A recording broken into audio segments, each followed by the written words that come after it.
好，那各位亲爱的同学哈，我们刚才文字工具讲完之后呢，接下来我们再来讲到这个抠作还蛮重要的一个功能哈，就是在编修的部分。那我们稍微来看一下哦，其实严格来讲哦，在这边的工具当中比较常用到的就是像阴影工具哦，那以及轮廓工具。那另外一个还有就是透明度哦，就是有几个选项哦，我应该是再强调一下，最左边这个是轮廓，那中间的这个是阴影。啊，不对，好像是对阴影啊，在最右边这是透明度哈，有点精神错乱。好，那这个时候我们来试看看，我先随便拉出一个矩形方框，拉出一个颜色。那这时候呢，我们将游标呢移到最旁边的这个有一个是透明度工具。当你打开透明度工具的时候，上方的文件就会出现了，好像它有一个功能。这个黄色当中呢，目前停在5，如果改成标准之后，你会发现这个黄变成浅黄。这边有个静止符号是清除，那表示再来一次。那这叫线形，那预设线你已经帮你拉好了，好，那你也上可以清除。一样，这边还有一个叫圆形，它这边都有一些区块你可以去改变，这是圆形的部分，这样是圆锥形、方形 ，OK， 这叫透明度。那如果说你今天这台电脑是有图片的哈，比如说带老师找一个图片。我把这个郁金香放进来好了。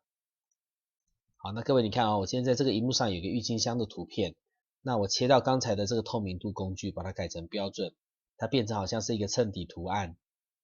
那另外呢，如果说这个衬底图案呢，我们发现太明显了，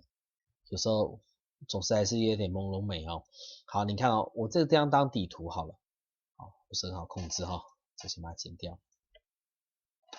好，那如果是这个当衬底的话，我们再回到这个透明度工具这个图面呢，我们先要选取这个图面，选到它，然后呢，再将这个地方呢改成像线形的部分。